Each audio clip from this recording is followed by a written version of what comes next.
एक ऐसा शहर जो कभी रुकता नहीं, जहां लाल बत्तियां रुकने का संकेत नहीं बल्कि ठहराव के कुछ दुर्लभ पल होती हैं। वहां रहता था एक लड़का, सूर्या। उसके पास कुछ नहीं था, न घर, न माँ बाप, न स्कूल की यूनिफॉर्म, न खिलौनों और हंसी से भरा बचपन। उसके पास था सिर्फ जीने का तरीका। हर सुबह सूरज ऊंचा चढ़ने से पहले सूर्या अपने अस्थायी बिस्तर से उठता, एक पुरानी चादर बाल्टी के नीचे रखता और उसी जगह की ओर निकल जाता जहां वह महीनों से जा रहा था। सिग्नल, ये शहर का सबसे व्यस्त चौराहा था।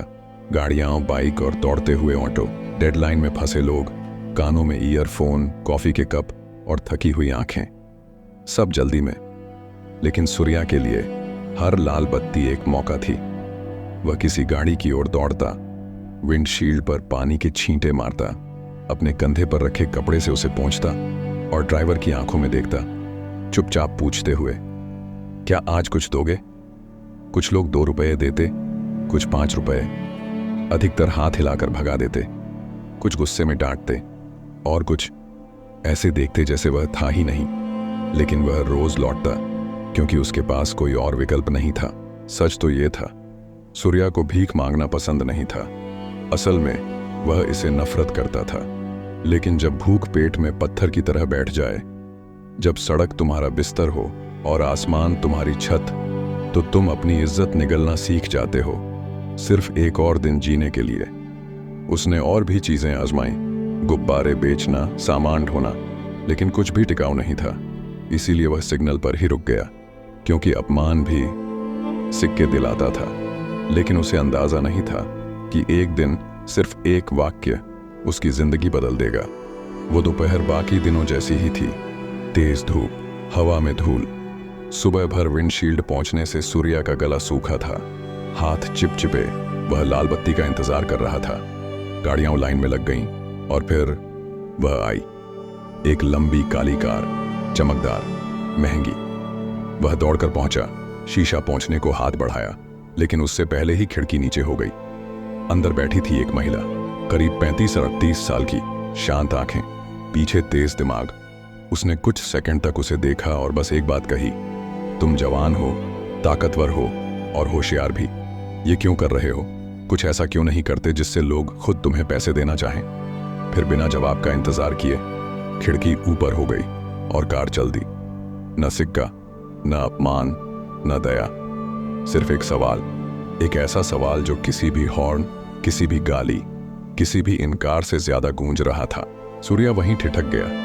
बत्ती हरी हो गई, गाड़ियां चलीं, लेकिन वह हिला तक नहीं। उसके शब्द दिल के अंदर तक उतर गए थे। उस रात वह सो नहीं पाया। वो पलंग पर नहीं, करवटें बदल रहा था, क्योंकि उसके पास पलंग था ही नहीं। वह खुले आसमान के नीचे लेटा, हाथ सिर के नीचे, तारों को देखता रहा। उसका दिमाग गूंज रहा था, कुछ ऐसा क्यों नहीं करते जिससे लोग खुद तुम्हें पैसे देना चाहें? ये सलाह नहीं थी, ये आलोचना नहीं थी, ये एक चुनौती थी। और सूर्या, वह कभी चुनौती से पीछे नहीं हटता था। अगली सुबह वह सिग्नल पार कर गया, उस जगह को भी जहां साल भर सिक्के जुटाए थे। बाल्टी, कपड़ा, सब छोड़कर वह पास की एक संकरी गली में चला गया, जहां वह पहले कभी नहीं रुका था।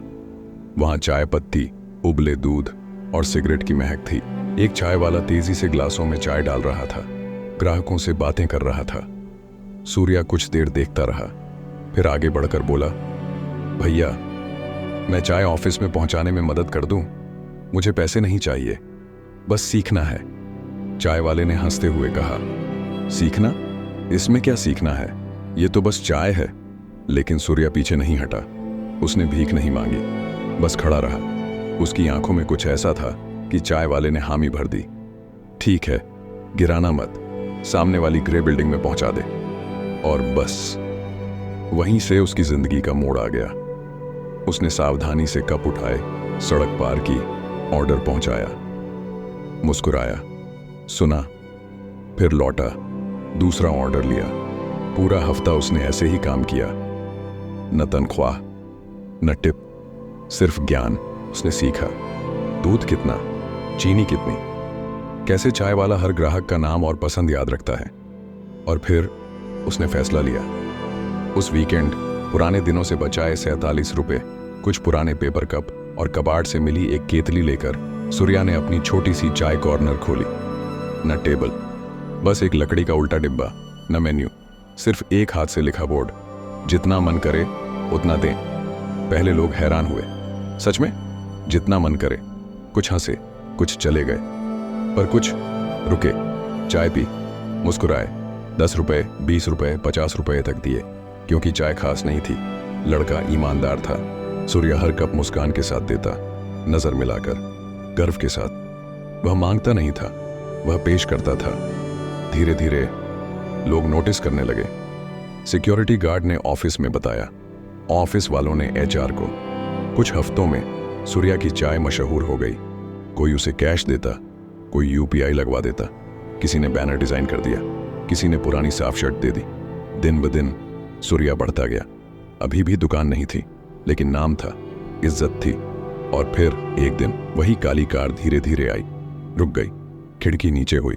वही महिला, वही शांत आंखें। इस बार उसने मुस्कुराकर कहा, मुझे पता था तुम कर लोगे। सूर्या भी मुस्कुराया।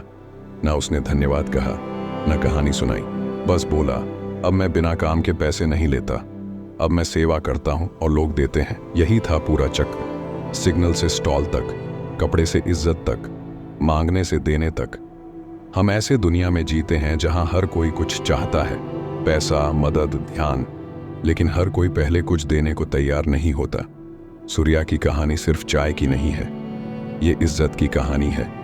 तुम्हें कोई बड़ी आइडिया नहीं चाहिए, न डिग्री, न इजाजत, बस मांगना छोड़ो, बनाना शुरू करो। दुनिया उन लोगों के लिए नहीं बदलती जो मांगते हैं, ये उनके लिए बदलती है जो करते हैं। एक कप चाय अगर ईमानदारी और गर्व से परोसी जाए तो वो 100 भीख मांगे सिक्कों से ज्यादा कीमती होती है। तो तुम्हारी चाय जो भी है, उसे बनाओ, दुनिया को पेश करो, क्योंकि कोई ना कोई कहीं ना कहीं तुम्हारे मूल्य के लिए भुगतान करने को तैयार है, तुम्हारी दया के लिए नहीं। अगर सूर्या की कहानी ने आपको प्रेरित किया तो लाइक, शेयर और सब्सक्राइब करें ऐसी ही सच्ची कहानियों के लिए, और बेल आइकन दबाना न भूलें।